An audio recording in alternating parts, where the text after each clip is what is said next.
So, Adam, one of the things that I really enjoyed about, numerous things in your tactical book, but both of them, they're the private equity playbook as well as Empire Builders. They were just so tactical. And what I want to do is I want to dive right into the deep end and then kind of go out to the kiddie pool a little bit, but dive right down in the deep end. One of the things that I found interesting about both your books is you were talking about optimizing your business and growth and EBITDA optimization, right? Really focusing on certain things that you can do tactically to be able to say, okay, how are we going to expand this EBITDA? And you were mentioning, I want to kind of dive into this a little bit. You're talking the difference between operating income as well as capital expenditures.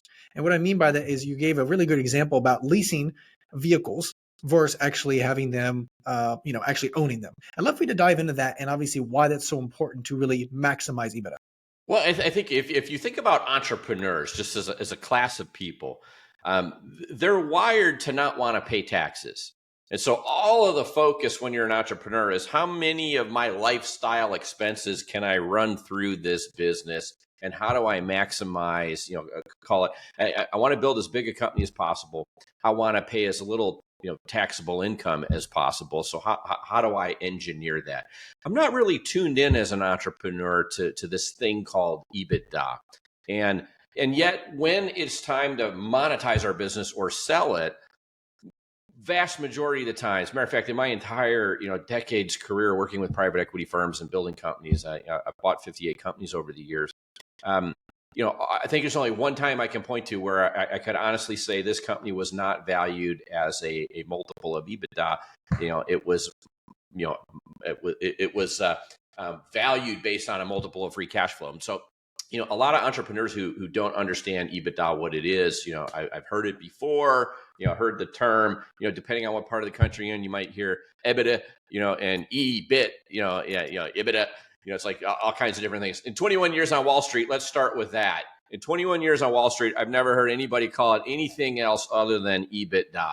And so it's a 3-syllable word. But when you're selling a private company, it's probably the single area where buyers are going to think about, I'm looking at a business, it's got revenue, it's got a cost structure, it's got net profit, but net profit doesn't tell the story.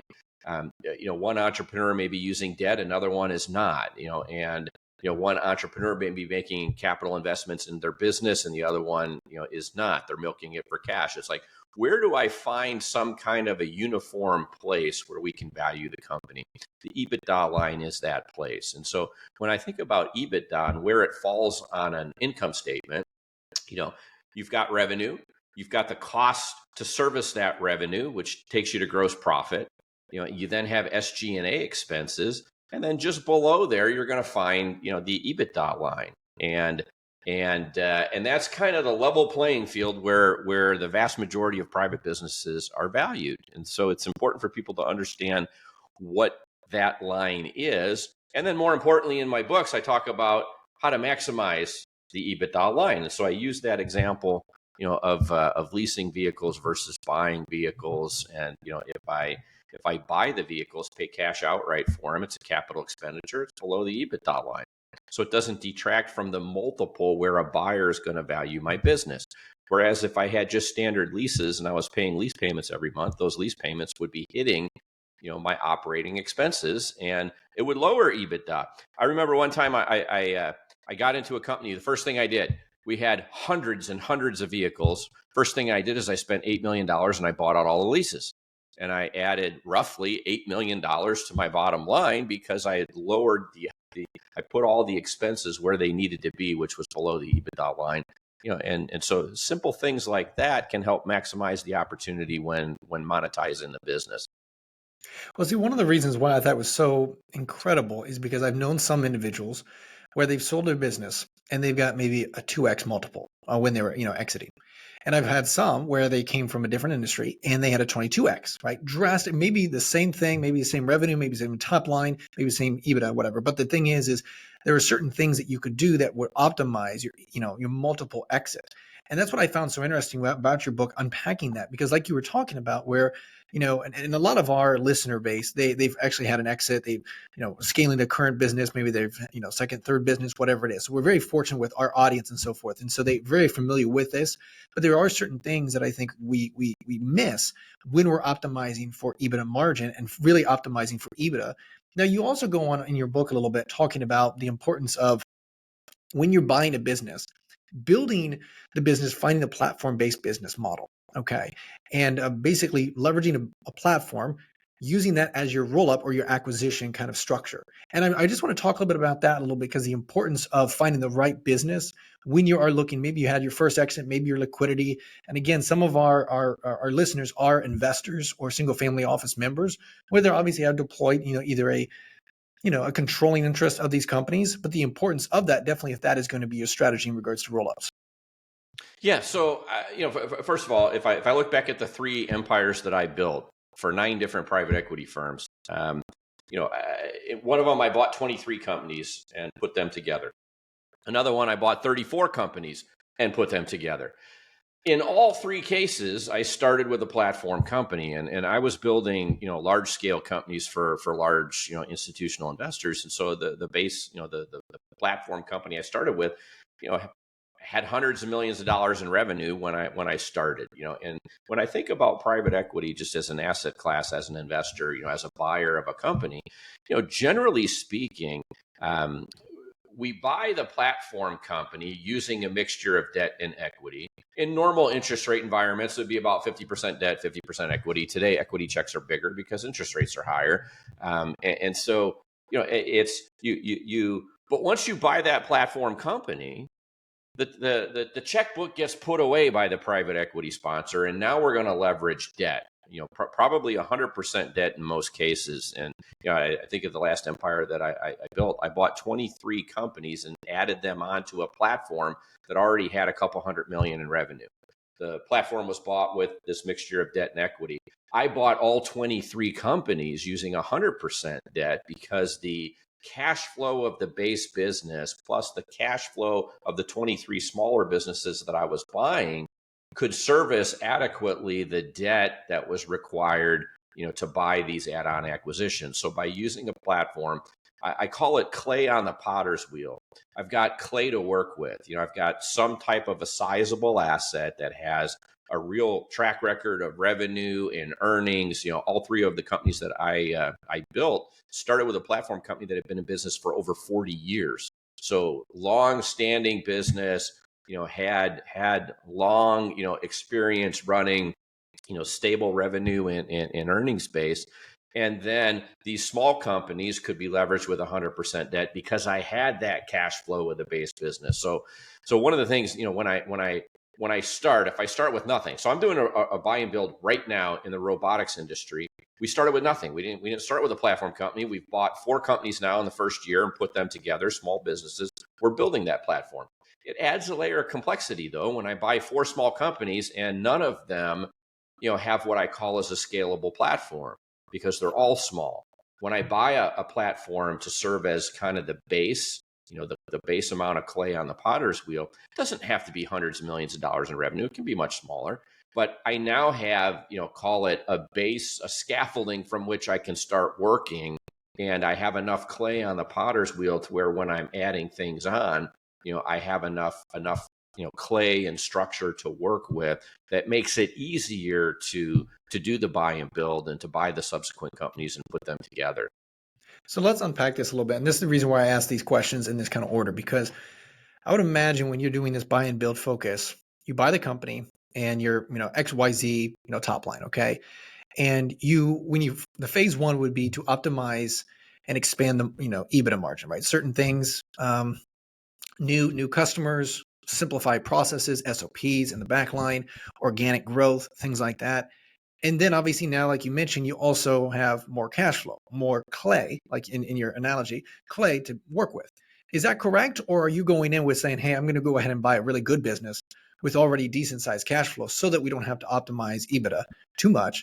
It's already already structured that way. And now we can, take that, cash and just roll it back into a lot of the acquisitions. Going back to my GE days, I would say that I became a typecast as a turnaround guy really quick. But when I'm doing a traditional buy and build, I'll tell you that I think entrepreneurs, PE firms, family offices alike can avoid a whole lot of problems and headaches if they focus on just kind of one rule of thumb: only buy good companies. Only buy good companies with good reputations, with good leadership teams. Companies that are well regarded in the industry. We don't want to do fixer uppers. Let me tell you the why. In a buy and build. So first of all, organic growth and margin improvement are two key ingredients. It's not all about just buying and putting things together and getting bigger that way. You need a balance in growth. There has to be organic, inorganic, to go with the inorganic growth as well. And as you're getting bigger, you want to demonstrate that you can get the leverage and create operating leverage by getting bigger and lowering your cost structure. So all of these things conspire into what I call my perfect recipe for a buy and build. Is I'm trying to get to a 30+% compound annual growth rate, and I want to hold it for an extended period of time. Because if I can get there, my company will double in size in 2.8 years. It'll triple in size in 4.2 years. It'll quadruple in size in just over 5 years, which is the typical, hold period for a PE firm. And, if I can quadruple a business in 5 years, I'm guaranteed about a 4x to 5x multiple of invested capital, which is my career batting average. But going back to your question, there's, if I think of private capital and private equity and the $6 trillion in assets under management and the thousands of firms that are out there, I think of it like a pyramid. As I'm buying companies that are small, they make up the base of the pyramid. I'm paying a low multiple because there's so many of them. In the United States alone, there's 33 million small companies. On the planet, there's only 3,000 that have $1 billion in revenue. So 33 million just in our country, small ones, make up 99.9% of all companies in the US. They employ 50% of the US workforce. And yet there's only 3,000 companies at the top that have a billion in revenue. But what does that say? Small companies are not rare. Big companies are very rare. And so when I'm doing a classic buy and build, I'm going to make my money on just sheer multiple arbitrage. My last Empire build, I bought 23 companies. I paid 5 times on average each. I leveraged 100% debt. I sold it then for 14 times. So for every dollar of EBITDA that I bought, I paid $5. And for every EBITDA I then sold, I got 14. So I'm making $9, on that transaction through that arbitrage.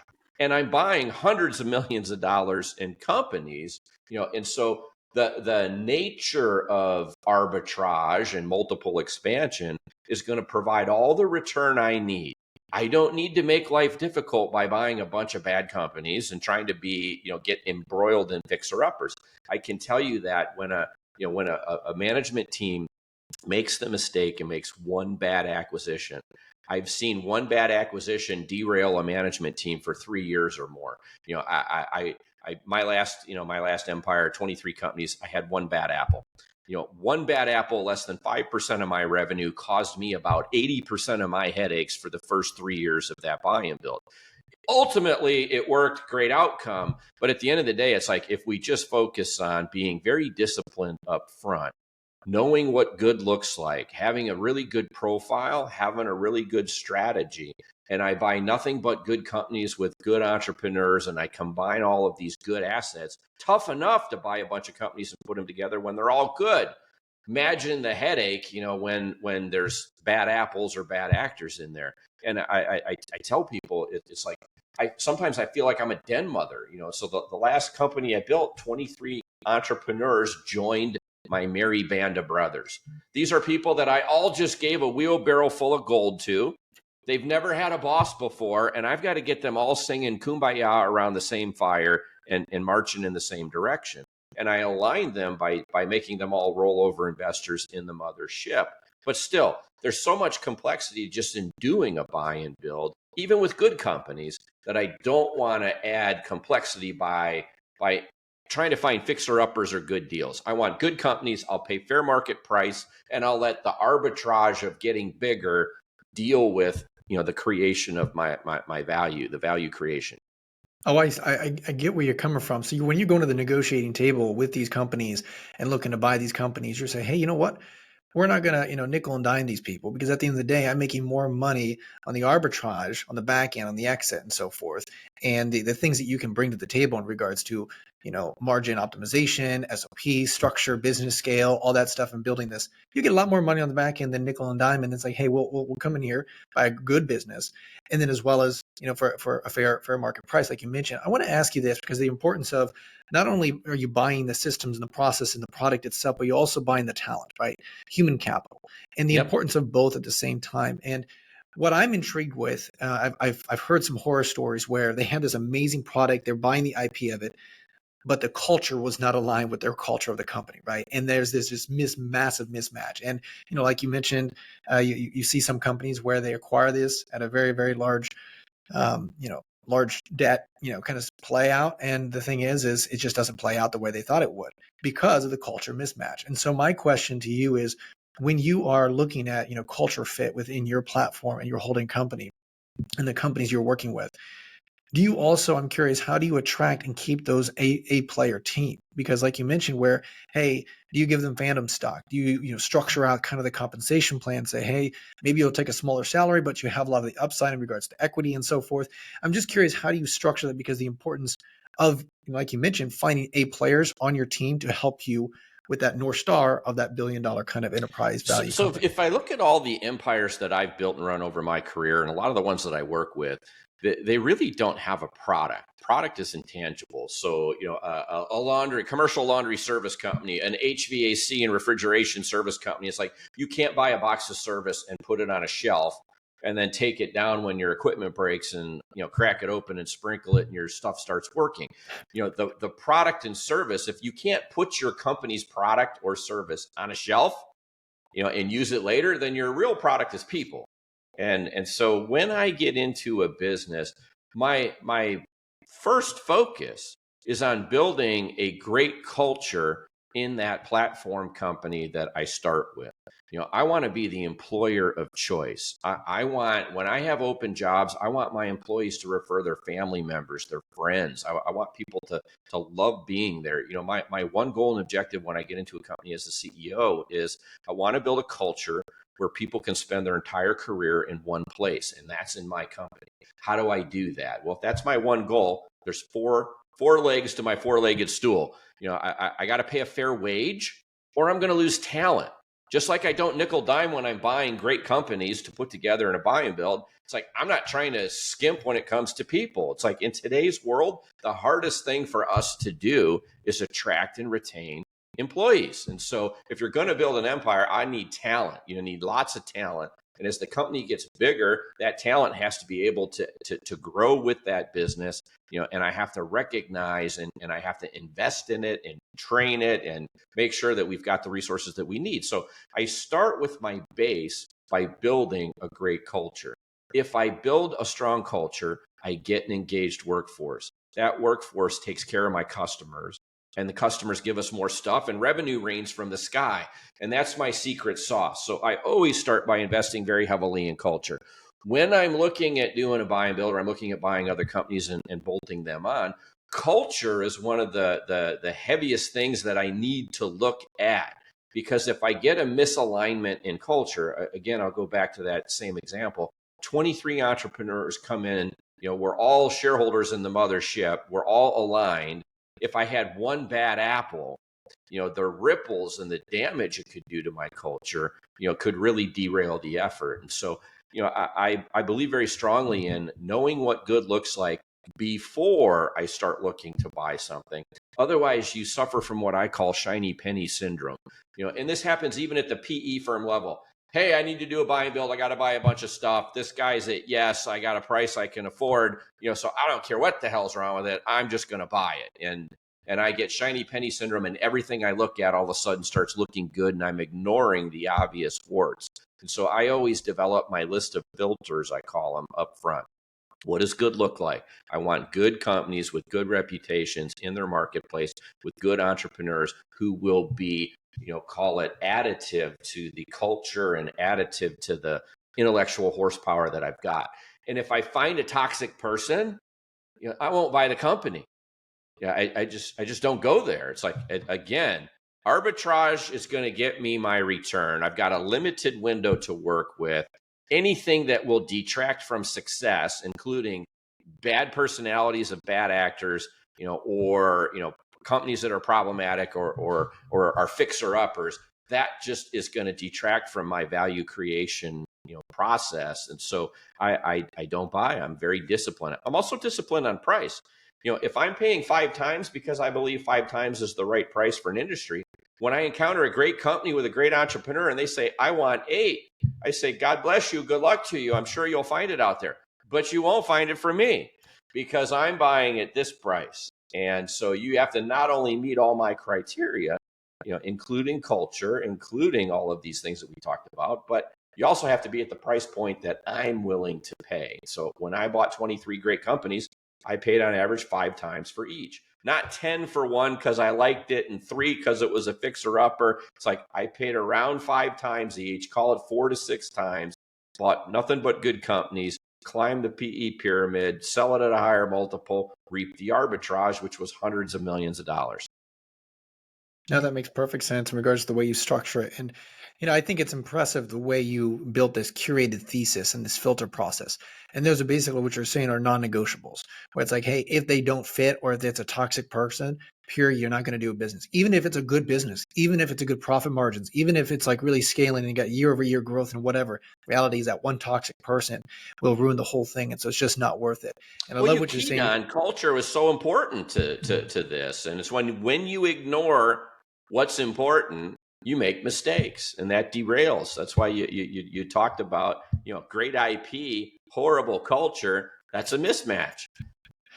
Well, I think it's just so interesting because I think sometimes, and I've been guilty of this when I'm looking at some company, I'm trying to tell myself, oh, it's going to be okay. Because if I just find another XYZ, or if I, just solve this solution, or if I find someone and, I'll fire them, whatever.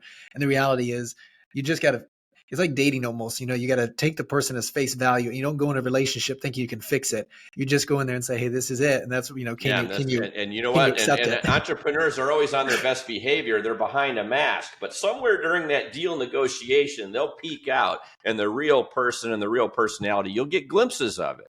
And you Uh-huh. have to be tuned into when you see and get glimpses that you don't like.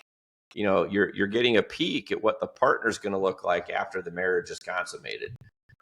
So I want to ask you this as well. So, because when I was studying your book, and I really call it studying because I read both of the books twice because on Audible, because it was like really really informative in regards to just very tactical information in regards to what you were saying, like what's a good company, what does that look like, really filtering that out.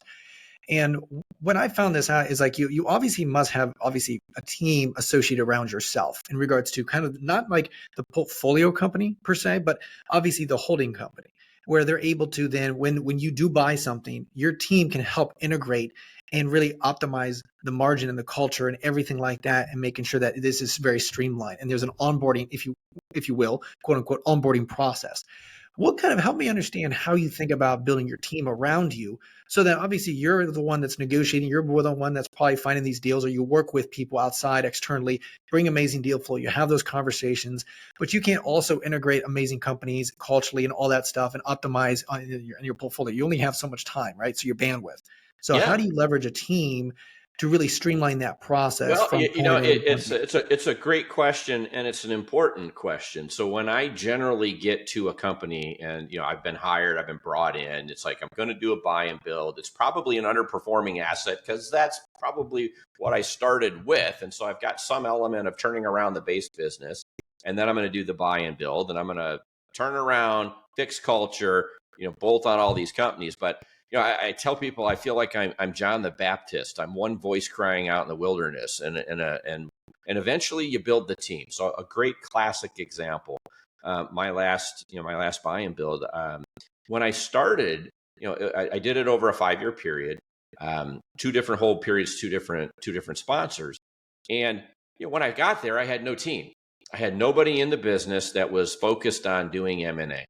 And so by the time I left 5 years later, there was around 6, 7 people, full-time employees who did nothing but deal. So I usually start with a profile. It's like I get in. So first of all, you think about the business itself, whatever the industry is. Every company I went into, I had no industry experience at the time. So I became an industry expert when somebody hired me and called me CEO of a company in an industry. And all of a sudden I'm an HVAC guy, or I'm a laundry guy. It's like I never had any experience till I get there.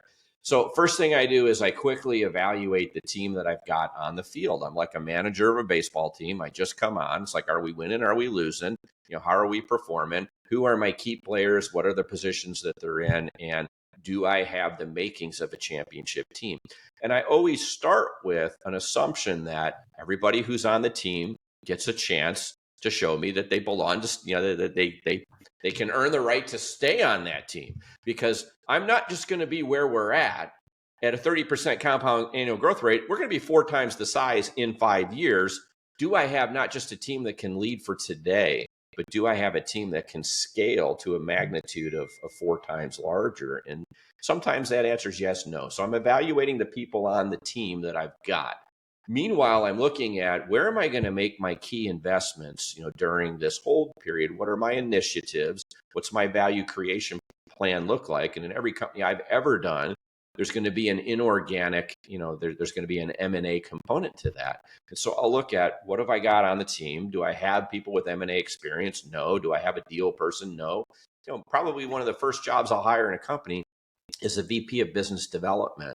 I typically go to the big accounting firms and I look for someone who leads one of the teams in transaction services. So these are people who have an accounting background. They know how to do Q of E's, and they've worked on probably 100 deals by the time they're in their mid 30s, and they've got about 8 years worth of experience. And now I'm going to take them in-house. I'm going to make them a millionaire, and I'm going to give them an opportunity to do the same thing they've been doing for 8 years, but now do it for me inside the company, rather than just sitting at a table helping companies get through diligence and getting deals closed. So I'll start with a senior guy to be, or lady to be that deal leader, the VP of business development. I'll then add a junior analyst, and I usually build teams of 2. And then I start solving for bottlenecks. And so, okay, I got a great front end. I'll hire a buy-side advisor like a Harvey and Company or a Critical Point Partners. They'll start doing call it building the funnel. My early team members will be doing the initial outreach. And then as I'm getting bigger, getting more volume, I'm adding capacity. And so if I start having a lot of deals and I'm backing up once I buy them on integration, I'll start adding integration managers. And then like a kitchen, a chef adding some little ingredients to his pasta sauce. I'm going to be sitting there and watching my machine, and as it's continuing to evolve and grow, it's like, where am I bottlenecking? And then I'm going to feed the area I'm bottlenecking. And so, but meanwhile, while I'm building that team inside the company, I still have to delight customers, and I still have to take care of the business, and I have to be able to grow organically and do all of those things. And so it's a combination of evaluating the talent I've got on the field, making some key acquisitions of talent if necessary. As the company's growing, I potentially may outgrow some of the players and need to turn them over. I may also at the same time open up new positions that didn't exist before, and now I'm going out and looking for talent. And one of my key little tips, as a CEO, is always, when I'm around, the companies I'm building really are growing fast. So I don't hire for the company that I have today. I hire for the company I aspire to be in 5 months. And that usually means I'm overpaying talent, because I'm going to get someone who's got a skill set that knows what bigger looks like and can still roll up their shirt sleeves, reach down, and help the company evolve and get to where it wants to be. And so there's a combination. At first, it's just me.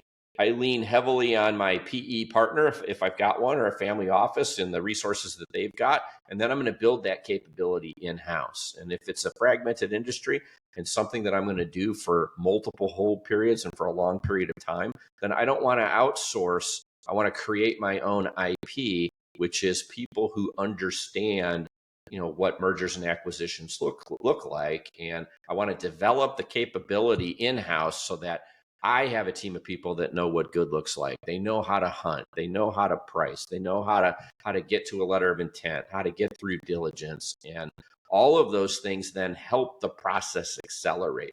So that last company, 5 years, I bought 8 companies in the first 3 years. I bought 15 companies in the last 2 years. And so it's like a train leaving the station.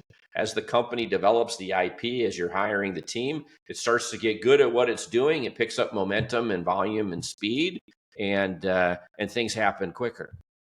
Yeah, you talk a lot about this in your book, but also there's other books as well that talk about, finding the who that knows how to do those things. I love that you just unpack that tremendously in regards to, your front end plus your integration process, plus even, looking at, getting acquired or selling the companies later on.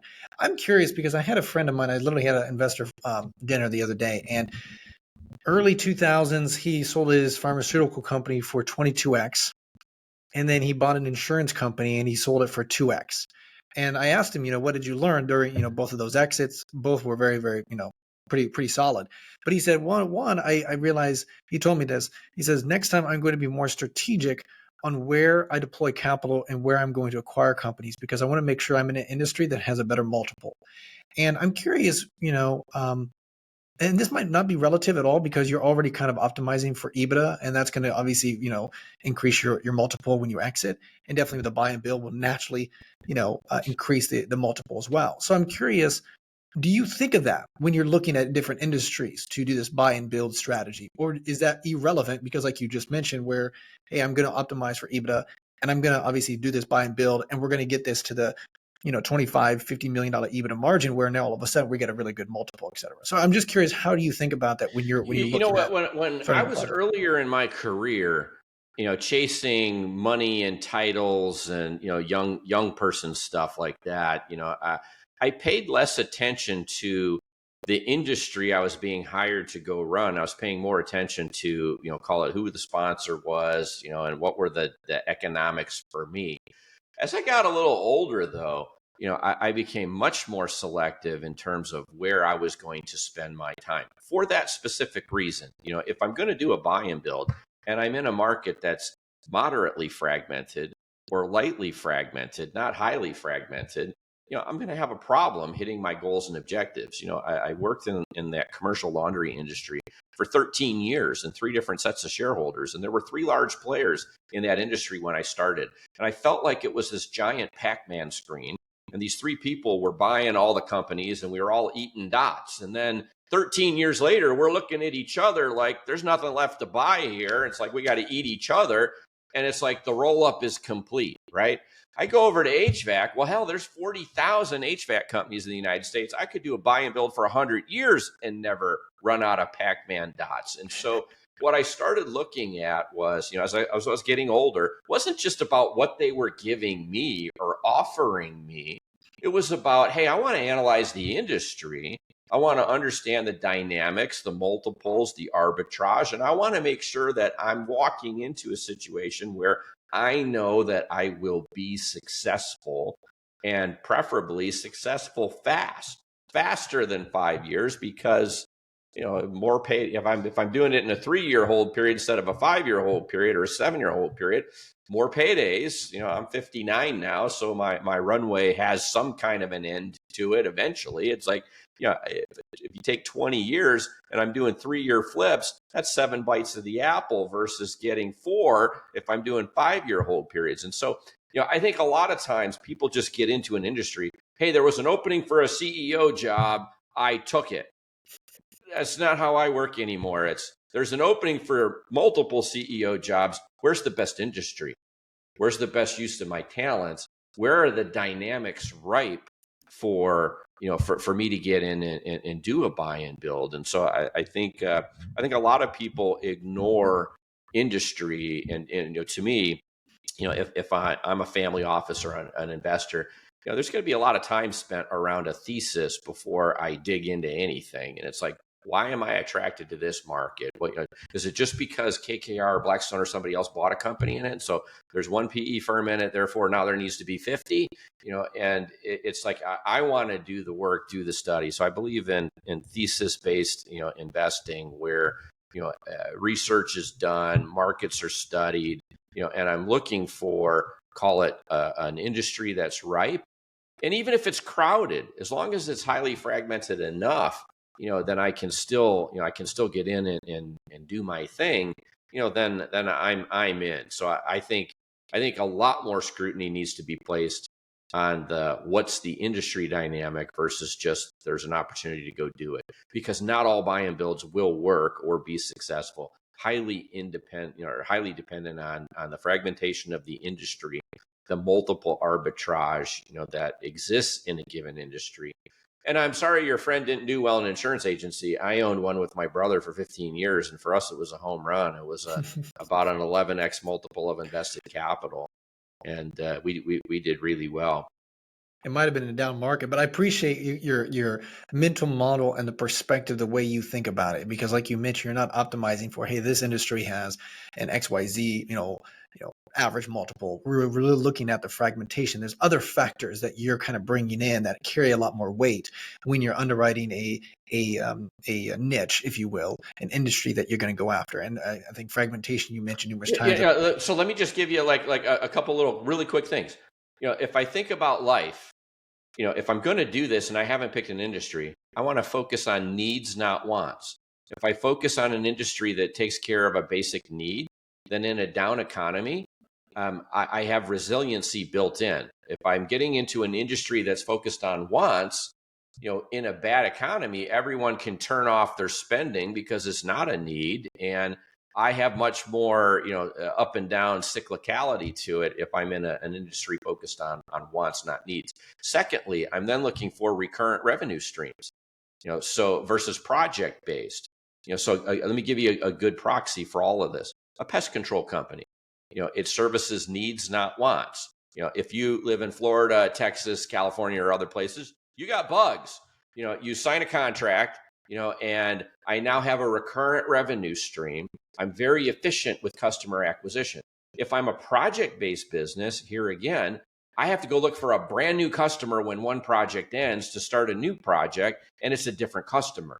If I can sign a contract and have an ongoing revenue stream, then I'm going to, it's much more valuable, and my customer acquisition time and money is spent on organic growth, not on churning to keep even. And so needs, not wants, recurrent revenue, not project based. And, if I can do these things, and then, I apply this thing I call the 30-20-10 rule. It's like I'm looking at minimum 30% gross profit margins, less than maximum allowed is 20% SG&A, minimum net profits 10 cents on a dollar, or 10% at the bottom. And if I look at an industry, needs, not wants, contracted revenue, and it passes the 30-20-10 rule, I can build $1 billion business. Just if it meets those basic criteria, I can build $1 billion business. When you're looking at acquiring, I was talking to a friend of mine in private equity, and I was just curious on this, the way you think about this when you're looking at the buy and build structure. And I'm talking about, you obviously have your platform business, but then you acquire another company. And let's say, just for the sake of, you have a landscaping company. And then obviously you want to upsell these current customers to something that's easy evolution. Like, what else would they need? Oh, landscaping, maybe they need, HVAC or roofing or whatever, like an easy evolution. What would that next thing? Do you think about acquiring companies that are kind of in that same very same industry? This is another important concept I cover, in multiple of my books. I call it strategic pivots. And so the hardest thing for most companies to do is to acquire a customer. That's it. That's the holy grail. Can I get enough customers? And so once I've got a customer, what else can I sell them? So when I use the landscape maintenance business, as an example or a proxy, so I've got people out there who are mowing grass, all day long, every day. Well, what else does that homeowner need? Well, that homeowner may need mulching for their beds, for the landscape maintenance beds. They probably need pest control. They probably need fertilizer. They probably, also have landscape lighting. If they've got all that, they probably do holiday lights in the winter. It's like, what are all the different things that I can bring to the table for that, golden nugget, which is the customer? What else, if they're buying this product or service, what else could we do? And so if I go back to HVAC, it's like when I got there to that company, 90% of the revenue was in grocery store refrigeration. So it was basically working in the grocery industry. A couple of strategic pivots, 5 acquisitions later, I now built a 3-division company and it went from about a $4.5 to $5 billion addressable market to a more than a $20 billion addressable market. So if we're in an industry that's slowing down, or organic growth is hard to come by, or pricing is becoming commoditized, I'm always looking for what are the pivots, what else can I pivot to that will give me a bigger addressable market, potentially put my workforce into more lucrative verticals where I'm not facing, call it the red ocean from the blood of competition, and I'm finding blue ocean to sail in. A good example with the HVAC industry was that grocery store refrigeration was somewhat commoditized. My largest customer was Walmart, and Target, Costco, people like that. And it's always bid driven. Who's the lowest bidder? They get the job, right? Make a strategic pivot, start doing HVAC in data centers, blood banks, hospitals, pharmaceutical research facilities, telecom. We started servicing thousands of cell phone tower locations, and the equipment shacks, have HVAC. It's like these people did not care what I charged. They cared about how fast can I get there, and will I do a good job once I get there. And so, it's all of this thinking around strategic pivots. So what I start with usually is never what I end with. What I end with is a bigger ecosystem of revenue generation all around a central skill set and a central customer. And so I'm always looking for those kinds of pivots, because getting a customer is the hardest thing to do. If I can only sell them one thing, I'm missing opportunities. Mm-hmm. So with some of this, and let's just kind of go with the HVAC again, this scenario. Do you ever look at some of their business structure and say, okay, well, these are sometimes project based. Yes, they may be high price, project based, but how do we structure into maybe a reoccurring revenue structure? Do you ever think of it as that as well? Or is it more of like, hey, you know what? We have this one amazing acquisition tool. We're using that. We went ahead and integrated into these other niches, like you mentioned, enterprise clients, the telecommunications industry. You're annihilating that, which is awesome. And then you upsell them other things, of course, which is your acquisition of other companies and so forth. Is that how you think of it? Or is it more like, hey, let's restructure this and say, hey, these are project based. How can we turn it into a service where it's now Always important, reoccurring? right? So it's like, and I'll say a lot of times I go into a company which is not my ideal company.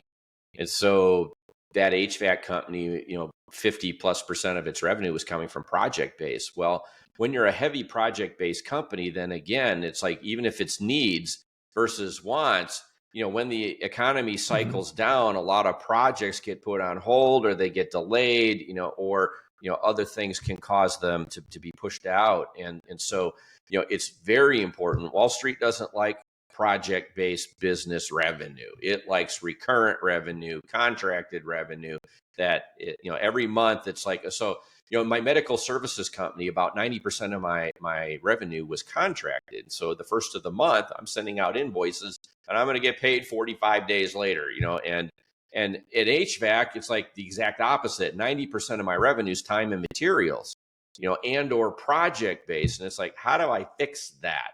How do I get to more full service revenue? And even if I'm starting at a zero and I've got a lot of revenue, it's like, I want to be able to demonstrate and show how I am building recurrent revenue. And so if I'm doing an installation, maybe I'm bundling service with installation. Maybe I'm contracting preventative maintenance, as a hook to landing the time and materials, but I'm getting some kind of a recurrent revenue stream.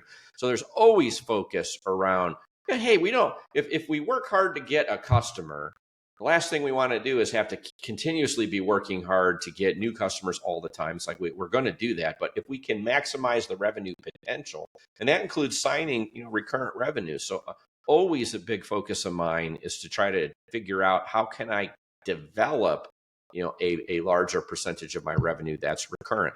So another great example with that HVAC company is data as a service. So we're monitoring, there's all this equipment installed in tens of thousands of locations. And, we could tap into the building control system, suck out all the information, throw it over to like an ADT alarm center. And every time something is breaking in grocery stores, I can have technicians who aren't in trucks anymore triaging the alarms to try to determine, do we need to roll a technician or not? And then I can take all this data from my customer's equipment. And if I take it from them I can potentially repackage it, tell them some things, and sell it back to them. That has some value. But if I can take their data, compare it to all of their competitors' data, and now I can give them insight into how they're performing versus their competitors.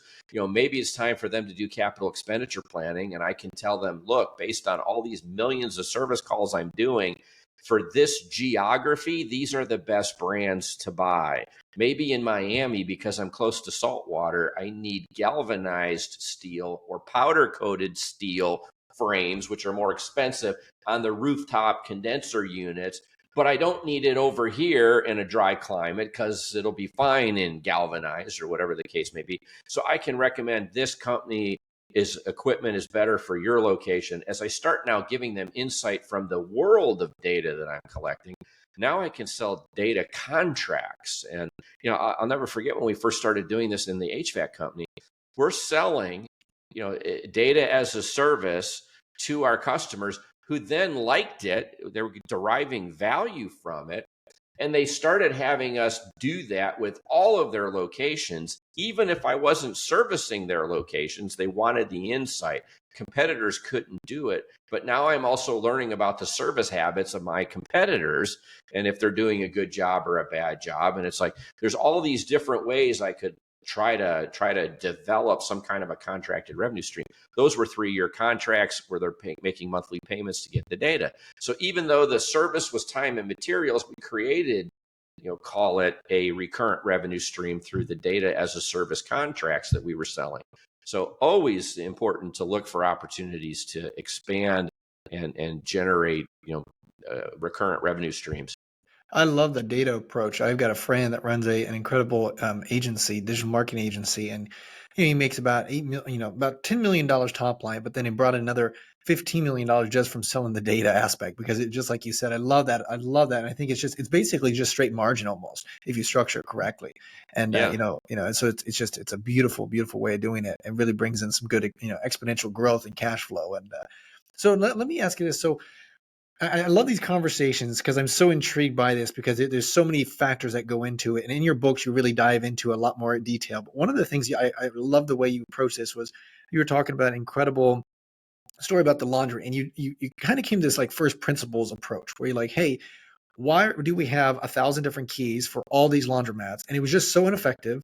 The process, and then when you actually got to it, you go on and basically say the reason why is because back in the 1960s, whenever the company was established, there was a lot of people coming in here and robbing the things. But they put all these procedures in so that these people weren't robbing them or whatever. And then, of course, it was never updated. And that's what I found so interesting. So you kept asking why do we do it? And then all of a sudden, by figuring out the why, you're able to realize that this is ineffective and inefficient. And then you created a better, more efficient process and so forth in this example, where now all of a sudden you didn't need as many people. You were able to be more effective. These people were able to get more coins, and you had to actually get bigger trucks because there's so many coins for each truck. And it was just unbelievable. It was a good, positive kind of situation, but by just asking that first principles approach in that situation. And I'm just curious, are there other companies where you have seen that where maybe you're working with some of your employees and your team and you say, okay, how do we look at the process? Yes, we're looking at operations. Yes, we're looking at all this other stuff, but also, hey, how can we be more efficient and effective when we're integrating these companies into the platform business? I find these opportunities in every company I go to all the time. So what winds up happening is companies that have any kind of history, not startups per se, but a company that's been around for a long time, they have institutionalized methodologies of doing things, and no one challenges convention. And you've heard the old adage, if it ain't broke, don't fix it. And I always tell people, just because it's not broken doesn't mean it's efficient. And I have Six Sigma training from my days at GE. And, and so oftentimes what we do is we're so busy with day-to-day operations or doing the things that we need to do every day to service our customers. There's nobody working on the business. We're all working in the business. And so I love the concept of bringing in people, whether I do it through consultants, as a temporary surge kind of method, or whether I hire people internally in the organization to do it who have no P&L responsibility to the business whatsoever, but simply to take a look at repetitive tasks that are done just time and time again, thousands and thousands of iterations, in a year in a big company, and just start, let's process map this out. And let's decide, first of all, does it add value to our customers? And like with the example that you used, we, by redesigning that process, developed a 40% increase in employee productivity. And when you're talking about a company with hundreds of millions of dollars in revenue, a 40% increase in employee productivity is remarkable. You're talking about earnings, doubling or tripling, not because we grew or added one single customer, just because we had revenue and we learned how to service that revenue more efficiently. And so the older the company is, the longer that it's been in business doing the same things that it's been doing, probably the more opportunity there is. And there's more of this just institutionalized behavior of, this is the way we've always done it. I was trained to do that by a guy who did it for 20 years before me. I'm training the next person how to do it the same way. And it's like, no one says, should we do it? Number one. And then number two, can we do it better? And so I always challenge. And I think a lot of times it's easy for me, when I get into a new company, because the people that are there generally have been there for a long time. And so they don't see the chessboard anymore. They're a piece, they're at the pawn level looking at another pawn across. And I'm coming in and I'm looking from on high and I'm looking at the entire chessboard at once. And I'm like, what? This doesn't make sense to me. Why are we doing this? And so I like to teach an organization how to constantly challenge the status quo to make sure that what we're doing today, that is been around for a while, still makes sense, number one. And then if it does make sense or it's required, can we do it faster, better, cheaper? And I also talk about low value work versus high value work. If I have technicians, as an example, who are repairmen, who are fixing things, I don't want them driving. I don't want them ordering parts. I don't want them filling out paperwork. I want to automate everything about their life to the highest extent possible so that they spend more time standing in front of broken equipment, using their skill, which is the high value work. And I want to try to outsource or automate, invest in technology and automate all the low value work that they used to do. And it's not just technicians in the field. A person who sits in an office and sits in a cubicle, generally every department has high value work, low value work. Low value work, it needs to be done. It's important, but it wastes my time, and there's this other work that is more impactful. And if I could spend more time doing that and less time doing this repetitive, redundant stuff, then I could move the ball farther down the field. And so I always a heavy investment in technology when I get to a business. Let's look at each job. Let's look at high value work, low value work. What can we automate? What can we outsource? Low value work, people don't mind when you outsource that to someone else because they don't like doing it to begin with. And then when I free them up to spend more time doing really high value, interesting type work, that really moves the needle, they're generally happier. And everybody loves to be happier. And one of the things that I love what you're saying is you would go into business, and like you mentioned, you're looking at the chessboard from 30,000 feet down, and you're looking at the whole thing and how it's all going to play out. But also, it's the importance of being able to find those high leverage activities. And like you mentioned, just that one thing, one strategy. It wasn't more customers. It was everything was the same, but all you did was just create a system and more effective and more efficient. All of a sudden, huge explosion in regards to just straight bottom line, basically. And it was just incredible to see that. And I think there's, like you mentioned, you see that in numerous times throughout companies where there's just high leverage activities where you can just, pull a lever and boom, all of a sudden everything's rocking and rolling.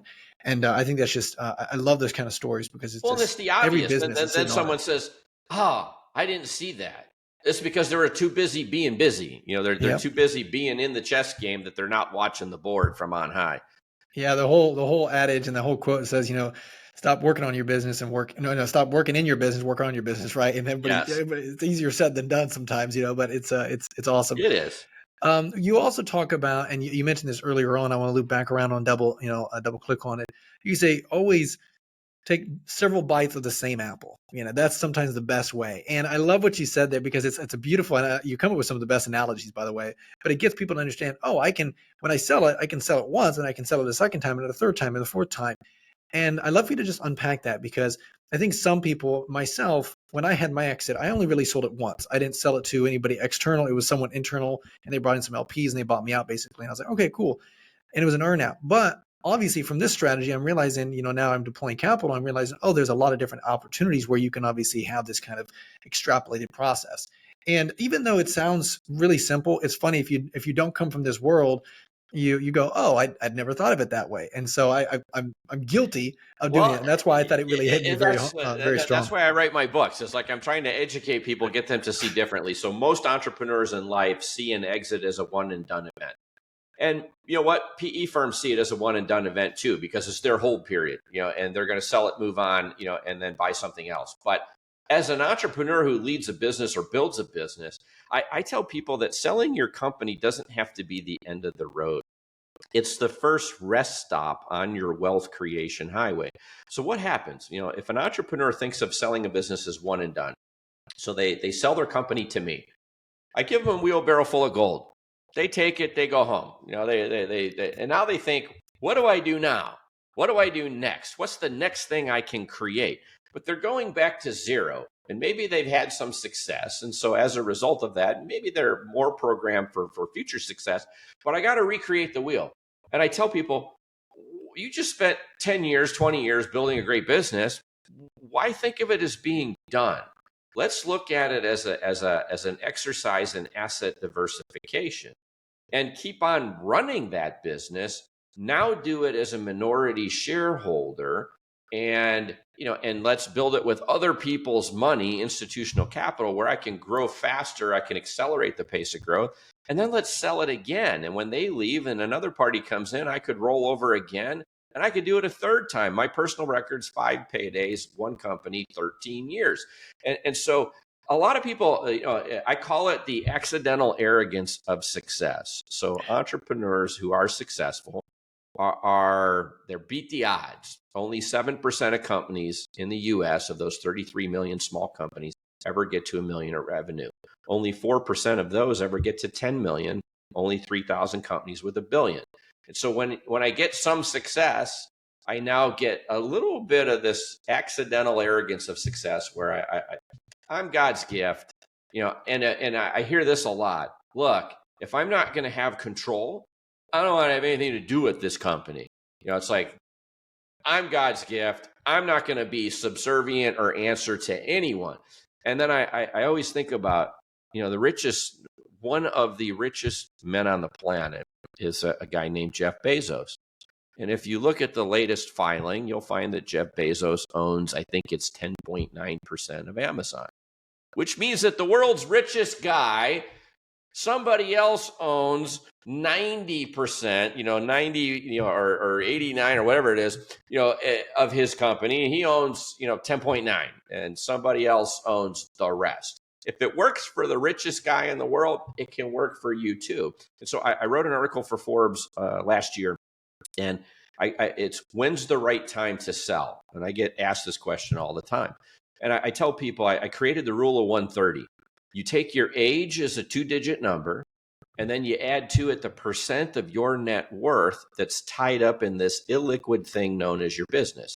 And you add those two-digit numbers together. If it equals more than 130, you are probably taking on too much personal risk, and it's time for you to diversify. World's uncertain.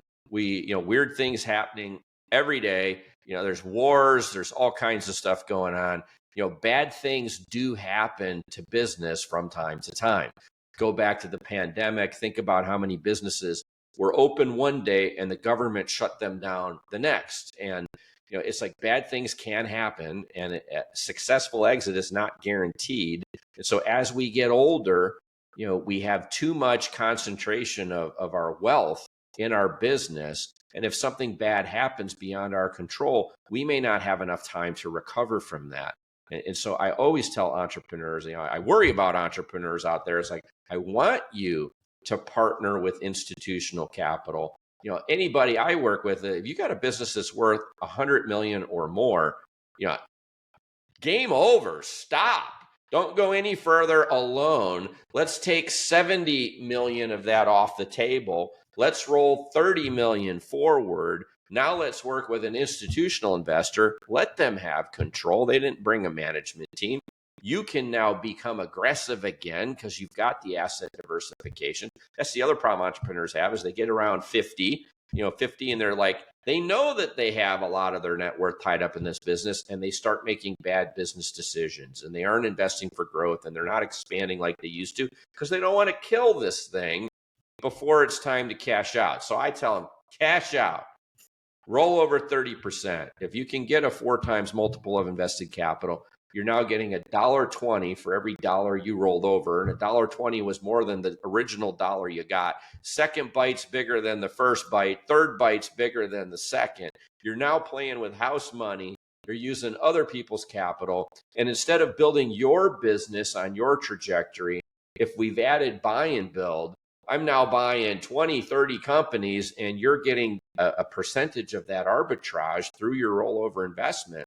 And you're now accelerating wealth creation at a faster pace than if you had stayed independent. I do this with entrepreneurs a lot. I'll build a spreadsheet.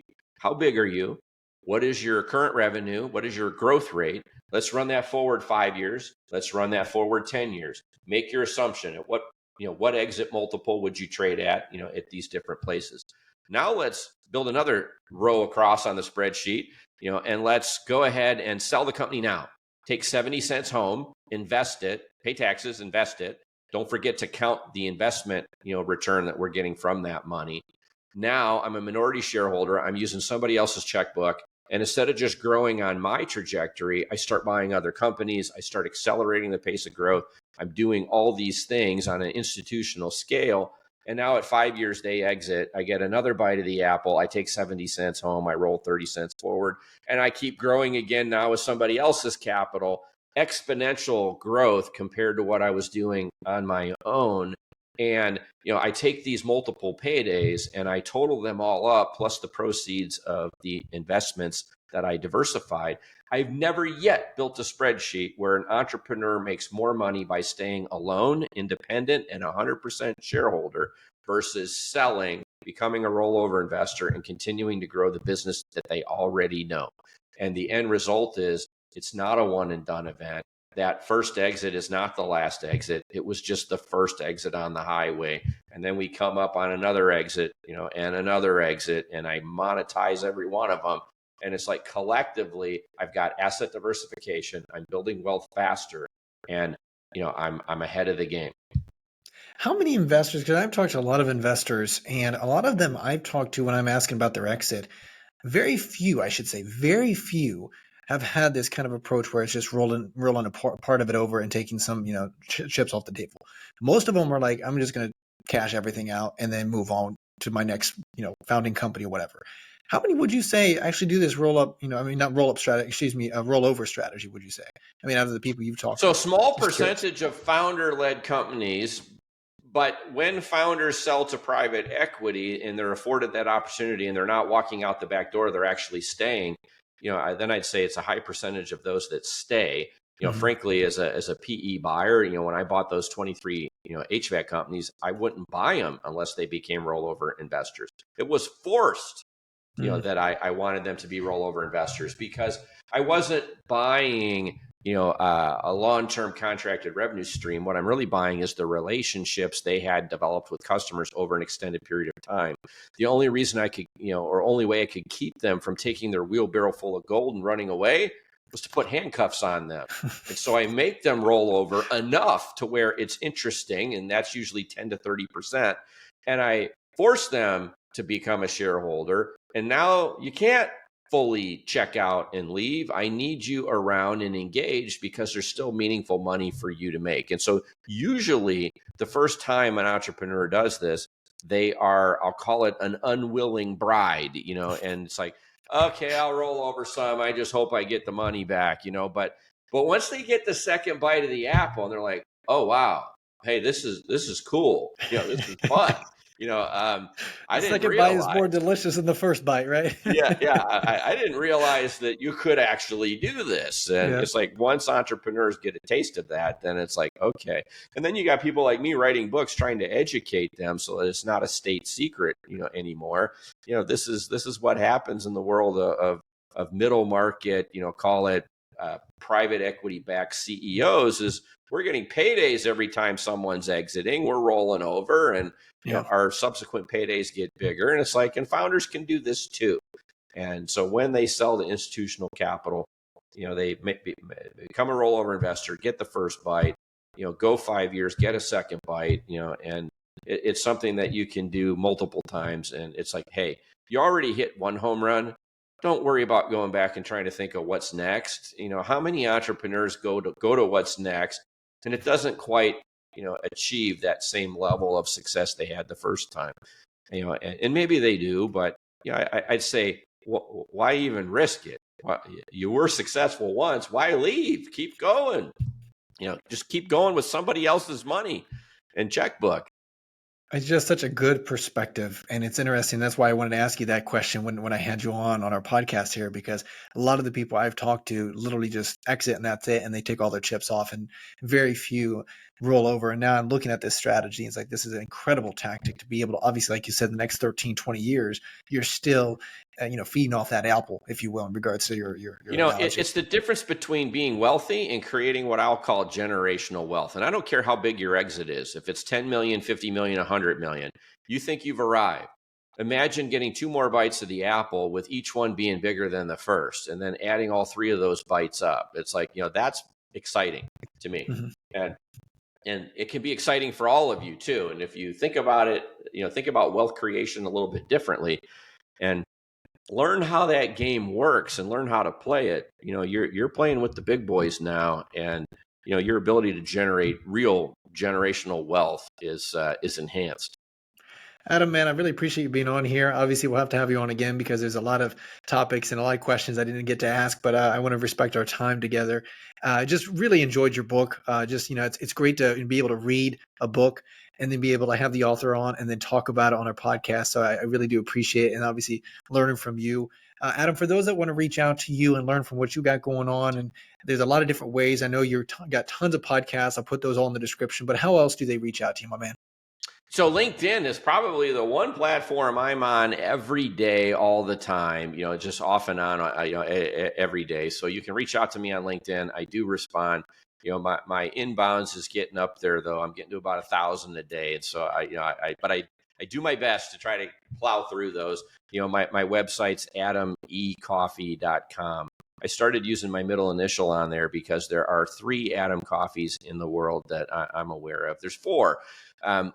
There's me. I'm a business guy. There's one in Australia who is in charge of the Cattlemen's Association. There's another doctor here in Dallas who's named Adam Coffey, and he's a psychologist. And so you've got, it's like there's multiple Adam Coffeys out there. So Adam Coffey, the business guy, is at AdamECoffee.com.